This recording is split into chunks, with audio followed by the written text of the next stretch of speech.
আর রাতের বেলা শাড়ি ধরে করি ছেঁড়া ছেড়ি। মনের কথা বোঝে না কেউ, বোঝে আমার বেন, তাই তো আমি বসে নিয়ে খেলতে আছি গেম। গায়কে আমার এমনি ঘাম আসতেছে, 25 বছর আগে আমাদের বুড়ি চলে গেছে, সেই থেকে তো আমার বেনের মুখের দিকে তাকিয়ে আমি বেঁচে আছি।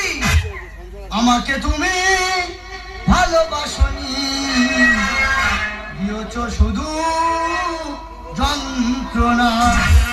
তোকে বলছি, তোকে অন্য কাউকে না, বুড়ি তোকে বলছি, তোকে বছর আগে আমার ছেড়ে চলে গেলি, একবার আমার দুঃখের কথা বুঝলি? ছেলে বৌমা কি যত্ন রেখেছে দেখ, তাকে সাবান শ্যাম্পু দেয় না, গায়ে কি আর ময়লা পড়েছে দেখ। আজকে ঠিক করেছি সাবান শ্যাম্পু নিয়ে আজকে আত্মহত্যা করবো, ডুব দে নদীতে মরবো। আজ হয় না রে, মরার আগে হয় না, আত্মহত্যা করা মহাপাপ হয় না, আমার কাছে হয় না, সঙ্গে করি হয় না। ও যে মরে যায় সে আর আসে না, ঠিক আছে দেখাই নিচ্ছি, নিজের মুখের আগুন আগে নিজে দেবো। তোর কাছে চলে যাচ্ছে আজ দেখাই নিয়ে বলো হরি হরি বলো হরি, বলো হরি হরি বলো হরি, যেতে হরি আসতে হরি। ও বাবা রে আমায় ফেলে কোথায় গেলি রে,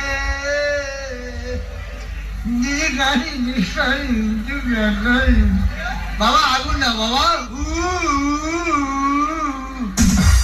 বাবা পিন্ডি না বাবা, সারা নিজে বাবা নিজে ছেলে। হ্যাঁ নিজের পিন্ডি নিজে খাবো, কারোর দরকার নেই। বেরো বেরো বেরো বেরো আসতে বেরো বেরো।